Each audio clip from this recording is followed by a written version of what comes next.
The drama surrounding this fight wasn't built on trash talk, controversy, or personal grudges. It was built on something far more dangerous: expectation. On one side stood Lamont Peterson, a battle-tested veteran, a former world champion who had spent years proving his toughness against some of boxing's most respected names.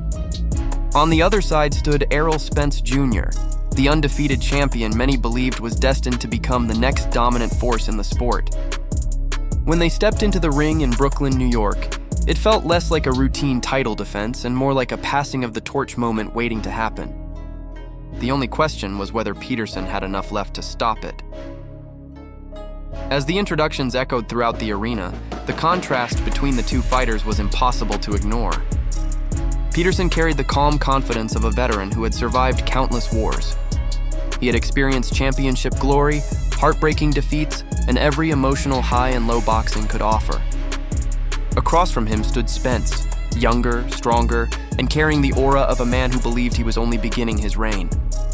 His undefeated record wasn't merely a statistic, it was evidence of a fighter who had never allowed anyone to solve the puzzle he presented.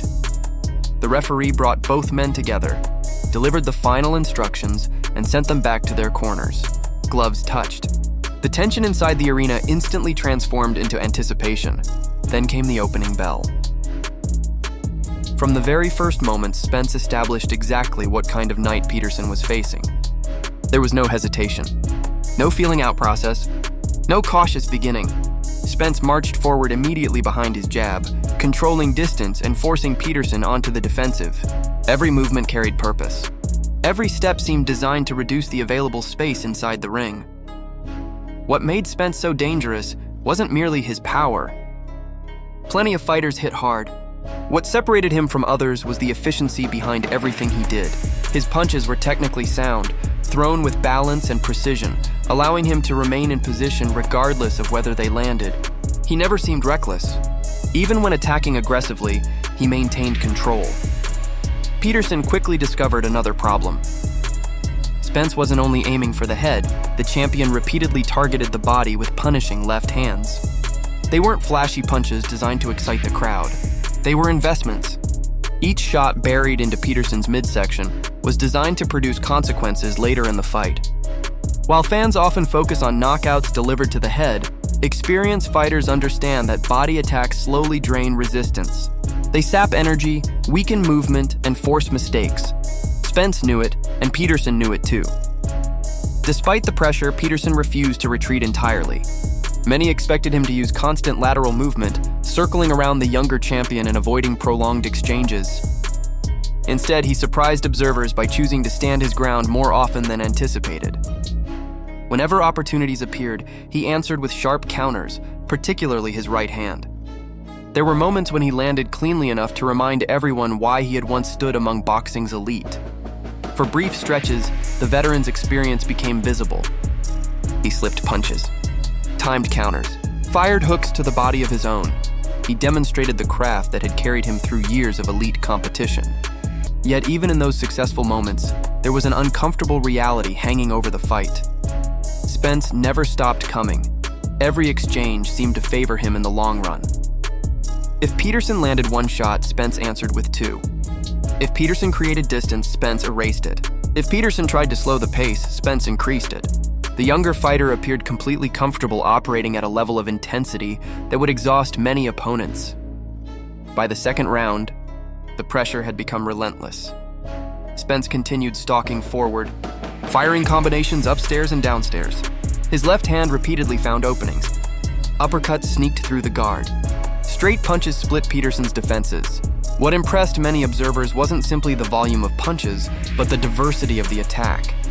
Spence possessed every punch imaginable and seemed willing to use all of them. Meanwhile, Peterson faced an increasingly difficult tactical dilemma. If he retreated, Spence controlled the fight. If he stood and traded, he risked absorbing devastating punishment. Neither option offered a clear path to victory. The champion's confidence became increasingly apparent as the rounds progressed. He stood directly in front of Peterson at times, almost daring him to engage. Yet this wasn't recklessness. Spence possessed underrated defensive skills. Though known primarily for offense, he consistently positioned himself intelligently, minimizing damage while maintaining pressure. Round 3 further highlighted the growing gap in momentum. Peterson remained courageous. Nobody could question that.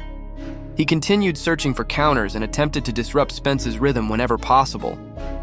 But every successful moment felt temporary. The champion's body attack kept returning like a recurring nightmare.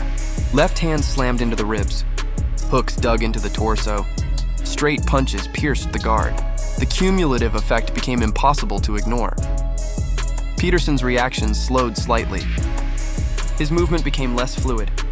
The veteran remained competitive, but the energy required merely to survive was increasing with every passing minute. Still, he refused to surrender territory easily. That determination produced some of the fight's most compelling moments. Peterson willingly entered exchanges despite understanding the risks involved. He answered fire with fire. He threw combinations. He landed hooks.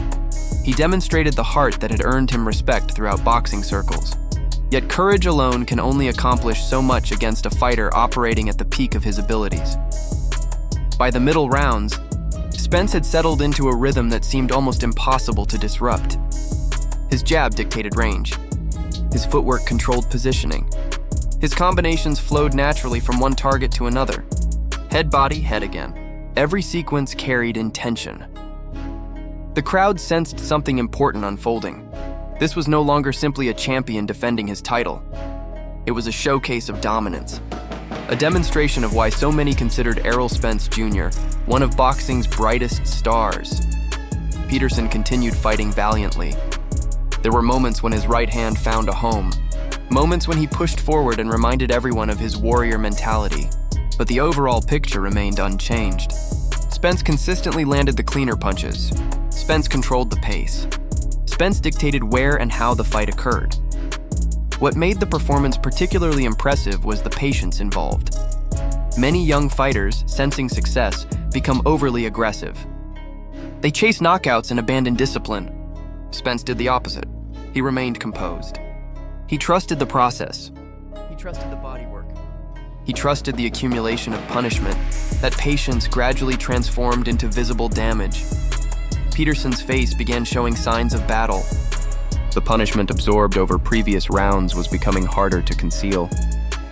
Every exchange seemed slightly more difficult than the one before. Every defensive lapse carried greater consequences.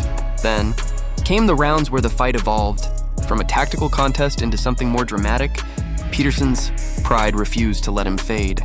Quietly, knowing he was behind, he increased his activity. He began throwing more punches and engaging more willingly.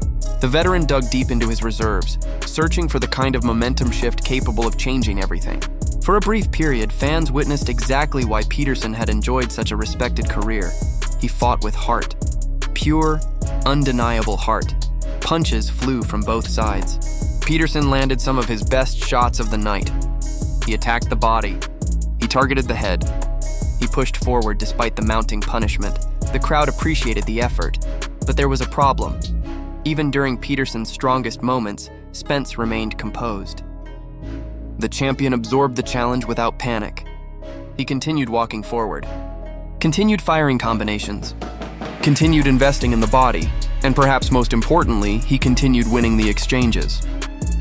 Observers began noticing a remarkable statistic. Spence held a massive advantage in punches landed. The numbers reflected what everyone watching could already see. Peterson was fighting bravely, but the champion was operating on another level. His control of distance was particularly impressive. Again and again, Spence created just enough space to unleash his offense while denying Peterson opportunities to respond effectively. It was subtle work, the kind casual fans sometimes miss, yet it represented elite boxing intelligence. Every step served a purpose. Every adjustment created advantages. As the fight moved deeper into dangerous territory, concern began replacing hope among those supporting Peterson. The veteran's spirit remained intact. His body was another story.